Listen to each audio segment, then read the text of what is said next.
De Buena Mañana, de lunes a viernes, de 10 a 1:30, con José Ángel Jiménez. La actualidad local con mayúsculas.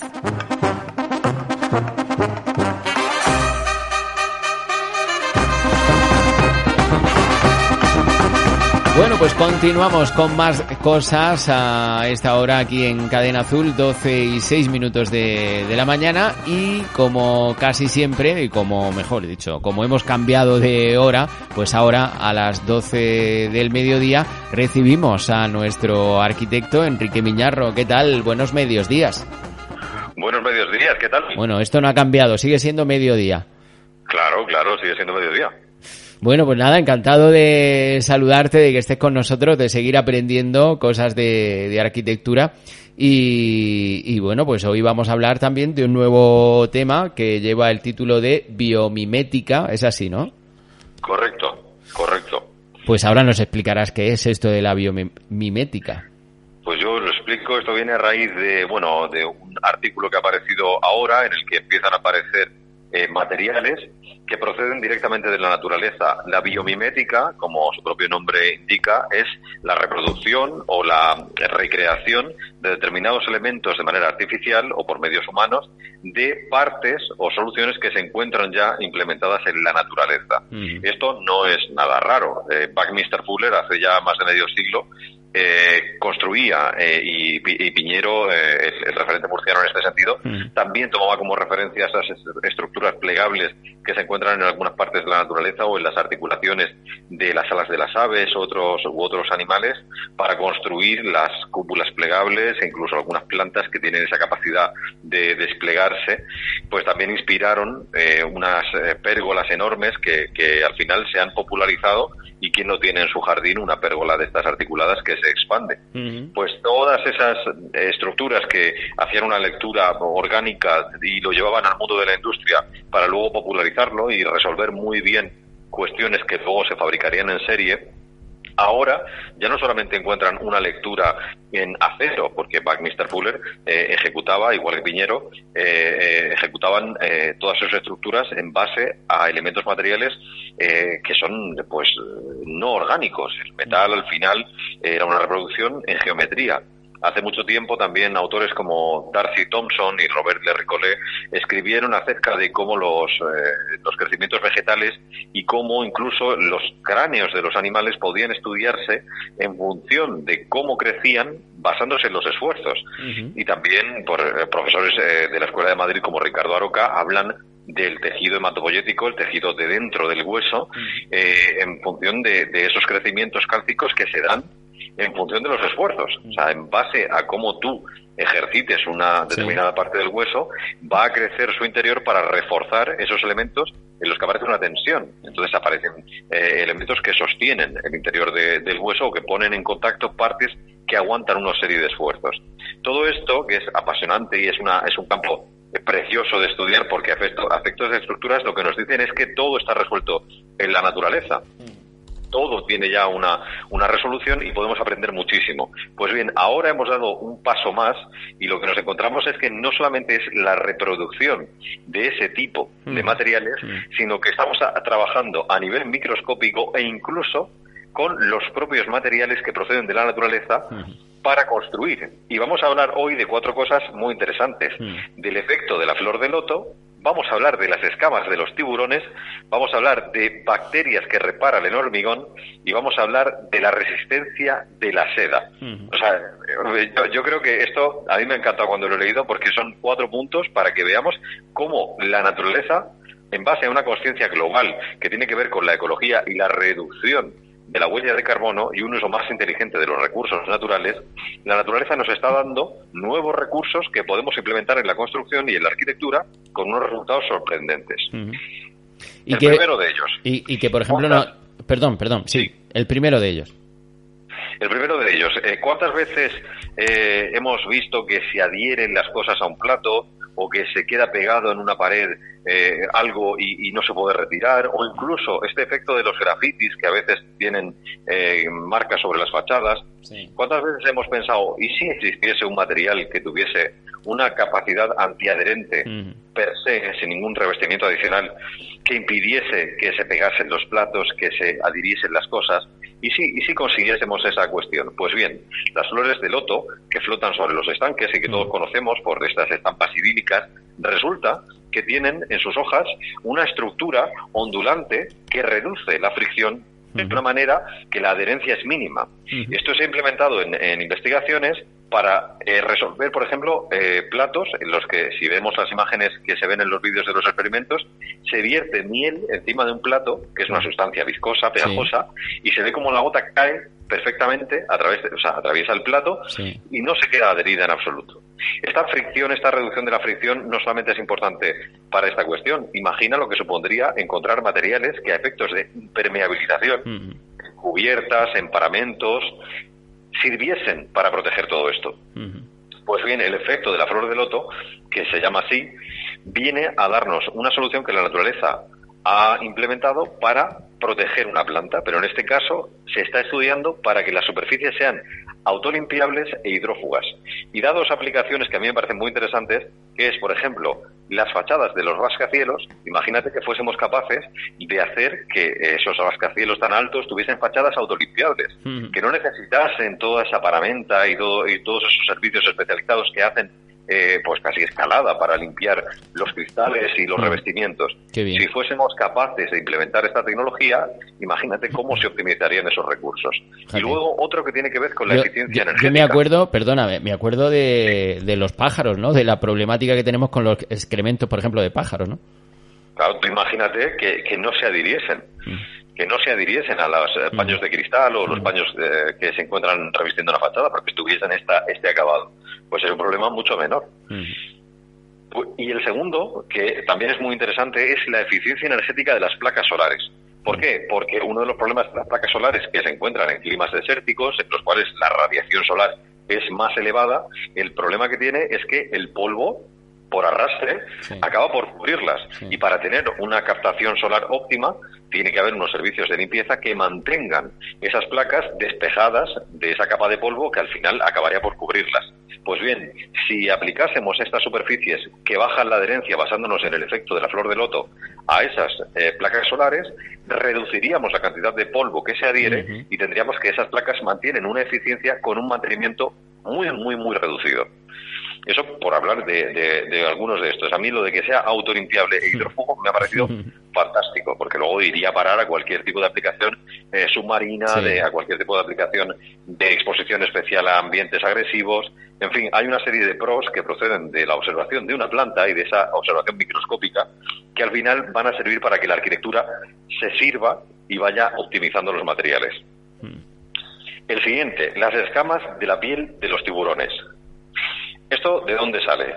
Pues resulta que hay una empresa que empieza a trabajar en los muelles, en un lugar con una alta exposición, y se da cuenta de que en los revestimientos de los muelles y en los revestimientos incluso de los cascos de los barcos se dan crecimientos de algas que llevan un mantenimiento, que llevan un perjuicio, porque también no son corrosivas, pero sí dificultan que las cuestiones de limpieza se lleven a cabo con menos frecuencia, resulta en un encarecimiento, y al final son microorganismos que van colonizando toda la superficie. Sí, perdona, estamos hablando eso, ¿no? De algas e incluso moluscos, ¿no? Que quedan adheridos a, por ejemplo, a los exacto.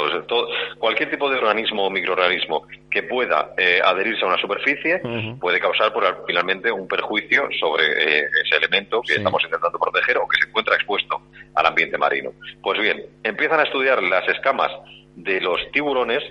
¿Por qué? Porque tienen un patrón en diamante que al parecer disuade a los microorganismos de adherirse a esa superficie. Entonces, al resultar más incómodo, lo que hacen los microorganismos es que buscan otra superficie. Estas escamas de los tiburones son, por así decirlo, antibacterianas, entre comillas. ¿Por qué? Porque no resultan agradables para que se adhieran los microorganismos y no se forman colonias que a posteriori podrían terminar expandiéndose por toda la superficie del elemento. Y esto se obtiene a raíz de esto. Esto también tiene otra lectura. Estamos hablando de que, como esto se da a nivel microscópico, las superficies son al tacto igualmente suaves, tienen el mismo nivel perceptivo, pero nos encontramos con que tienen menos adherencia. Imagina lo que supondría esto ahora que toda la casuística del COVID ha obligado a que la gente tenga muchísimo cuidado, a que todos tengamos que tener mucho cuidado, desinfectar las áreas de trabajo y tener una serie de labores de desinfección, pues casi como parte de los ritos cotidianos. Pues todo esto, súmalo a la antiadherencia del efecto de la flor de loto y tenemos pues que vamos a superficies de altísima tecnología que ya se están implementando en algunos casos. A mí esto de la textura de diamante me ha parecido muy interesante. Qué bueno. Pues no sabía que para los microorganismos había superficies más y menos cómodas, pero al parecer es así y lo demuestra la propia naturaleza. Qué bueno.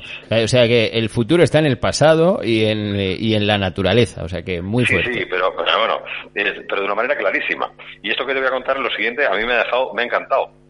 Tú, cuando ves una pared de hormigón, y ves que aparece una grieta y empiezas a pensar que, por esa grieta se va a colar el agua y esto va a ir empeorando, pues resulta que la gente se ha planteado, unos investigadores han empezado a plantearse, oye, ¿y si en ese agua se encontrase la solución a la grieta?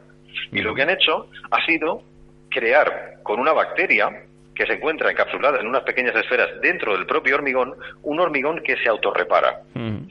Esto a mí me ha parecido impresionante. Es una bacteria que se llama Bacillus pseudofirmus y que se encuentra dentro de esas pequeñas esferas que se descomponen al contacto con el agua. La bacteria se hidrata e inicia una serie de reacciones químicas en su crecimiento conforme se va expandiendo por la grieta y que generan calcita, que es un tipo de, lo que han llamado biohormigón o biocemento.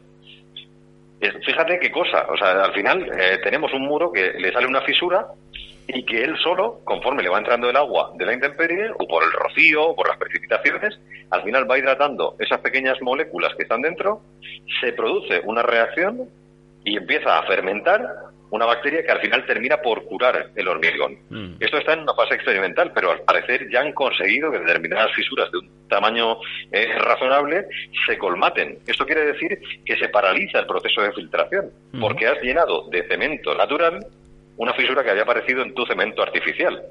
Y a mí esto me parece muy, muy llamativo, me parece muy interesante. ¿Por qué? Porque es muy aplicable a zonas en las que tenemos elementos de difícil acceso. Por ejemplo, elementos que están sumergidos, elementos que están en altura, elementos que se encuentran en partes difícilmente accesibles. Veamos pues el caso de puentes, en el caso de viaductos que tienen una gran altura. Imagina el capitel que sostiene una autovía, pues llegar ahí con medios mecánicos o con medios auxiliares siempre es complicado. Pues imagina que la composición de ese material, simplemente por la exposición a la intemperie, ya pudiese desencadenar una serie de reacciones químicas que sanasen esa parte del hormigón. A mí me ha parecido súper interesante esto del biocemento. Perdona Enrique, no sé si lo has dicho, ¿de dónde recogemos esta bacteria? ¿Dónde podemos encontrarla? No, esto ahora mismo lo tienen en los laboratorios que están haciendo la síntesis de este tipo de hormigones. Son laboratorios, todo esto que estoy contando, hay institutos como el MIT que están estudiando cada uno de estos efectos y llevan a cabo experimentos de resistencia. Y ellos lo que están haciendo es coger diferentes cepas de bacterias de cuya reproducción surgen crecimientos minerales para elegir la que mejor se comporta, de manera que cuando se implementan en estos pequeños corpúsculos que quedan dentro de la sección del hormigón, se obtenga la mejor densidad posible en cuanto a la generación de ese carbonato cálcico que va a quedar como sedimento. Bueno. Estas bacterias no es que vaya uno a comprarla cuando vaya a comprar el hormigón. O sea, esto es materiales de muy alta tecnología, pero como innovación, como elemento puntero, está empezando a hablarse ya del hormigón autorreparable. Que es un concepto ya de por sí rompedor. Esto me recuerda un poco a nuestra propia saliva, ¿no? Nuestra propia saliva, sabes que tiene efecto también cicatrizante, ¿no? Bueno, pues casi todas las partes del cuerpo humano tienen una capacidad de recuperación muy elevada. Esto sería más similar a una cicatrización natural. O sea, cuando se abre una herida, lo que se ponen en marcha son una serie de mecanismos que hacen que se vaya cerrando. Pues esto es similar a eso. O sea, esa capacidad que tiene el cuerpo o la piel de cerrar de nuevo y regenerar esa parte tendría que ver con cómo se desencadenan estos procedimientos. Es una manera muy orgánica de ver los materiales de construcción. Bueno, pues muy interesante. Por último, la seda. ¿Tú sabías que la seda, una sección de seda de araña de 1 centímetro cuadrado, puede aguantar 17 toneladas? Yo sabía, hombre, la cantidad no lo sabía, pero sí que había oído o leído que eran muy, muy resistentes, sí. Yo había leído que podía aguantar un vehículo, pero es que 17 toneladas me parece una barbaridad. Es muchísimo, está muy cerca de la resistencia del acero.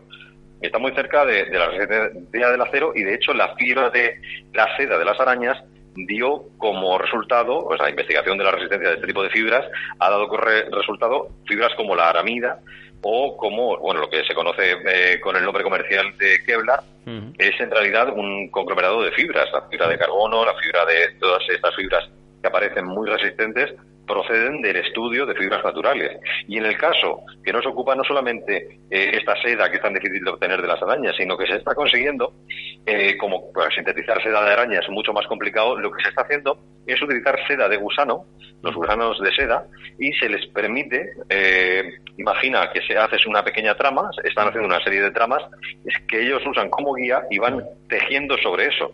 Entonces lo que se tiene al final es un muro, lo que se tienen son una especie de cortinas que dividen espacios y que sirven para, uno, que habiten los propios gusanos, tienen un hábitat en el que desarrollan todas sus labores orgánicas naturales, y luego se consiguen unas instalaciones. Esto de momento se está aplicando pues para pequeños pabellones, como performance, pero no se descarta que, teniendo en cuenta la resistencia de la seda, al final se puedan construir elementos con estos gusanos. A mí me ha llamado mucho la atención porque, si a efectos resistentes es así, imagina lo que puede ser tener pues estos paños grandes en los que han estado viviendo las colonias de gusanos y en los que se han producido una serie de crecimientos que al final dan como resultado un elemento construido. Esto a mí me parece muy singular, y casi todos estos planteamientos, si no todos, tienen su base en una conciencia global. Y a mí me ha llamado mucho la atención porque lo que se busca es reducir la huella de carbono, algo de lo que hemos hablado muchísimo y que a lo que se encardinan gran parte de los esfuerzos que la comunidad internacional está desarrollando, en el sentido de que la ciencia está investigando para dejar una menor huella. Nos hemos dado cuenta de que nuestro consumo de combustibles es altísimo, nos hemos dado cuenta de que todo lo que vamos haciendo nos deja casi en déficit. De hecho, habla de una cuestión que es lo que llaman el Earth Overshoot Date, el día en que entramos en déficit. Dicen que cada año hay una fecha que se pone año por año en la que se dice, vale, para lo que se va a producir, para lo que la Tierra va a producir de manera natural este año, lo habremos gastado este día. Por ejemplo, en 2020 dice que el overshoot, o sea, entramos en déficit el 22 de agosto. El 22 de agosto del año pasado ya habíamos gastado todos los recursos que la Tierra nos había dado. O sea, que ya tenemos varios meses hasta final de año de déficit. Tenemos como 4 o 5 meses de déficit. Estamos gastando más. Y como existe esa conciencia, aparecen todas estas tendencias que nos llevan a pensar, oiga, la naturaleza nos está dando soluciones, pues vamos a ver qué nos está contando la naturaleza para que nosotros podamos crecer con un conocimiento más profundo y siempre de una manera más responsable, dando soluciones globales a problemas globales. Qué bueno. Bueno, pues efectivamente, yo creo que por ahí también está el futuro, ¿no? Por coger todos esos elementos de la naturaleza, conocimiento de naturaleza. El otro día, fíjate, escuchaba yo a alguien que decía, dice, si es que esto que ahora estamos implementando y demás, lo hemos tenido siempre, toda la vida. Incluso se ha utilizado desde hace miles de años, se ha utilizado y para esto, pero ahora lo que sabemos a qué se debía, ¿no? Que utilizáramos eso, o las propiedades que tenían las cosas. Claro, lo que ahora nos parecen hallazgos muy novedosos, en realidad es volver la mente, o sea, la cabeza atrás y darnos cuenta de que no necesitamos un determinado grado de sofisticación para obtener un mismo resultado. Así que si miramos atrás, siempre hemos dicho en este programa que el futuro es ayer, o sea, ya está todo o casi todo inventado, y las reinvenciones, como estamos viendo, no son más que una vuelta a la naturaleza, a la observación y al aprendizaje, y a la esencia de lo esencial, de lo que es lo básico para sobrevivir. Así que yo creo que si seguimos tomando conciencia de todo esto y aprendiendo del mensaje que nos va dejando la naturaleza y la conducta humana en términos generales, al final obtendremos una pequeña optimización que nos vendrá muy bien a todos y que salvará no solamente a las personas, sino también a las ciudades. Bueno, pues hoy damos gracias a la flor de loto, a los tiburones, también en este caso a las bacterias y a los gusanos de seda. A todos ellos, gracias. A todos ellos, gracias. que los pobres no saben lo que hacen, pero nos benefician mucho. Eso es. Muchísimas gracias, Enrique. Un abrazo. A vosotros, un abrazo.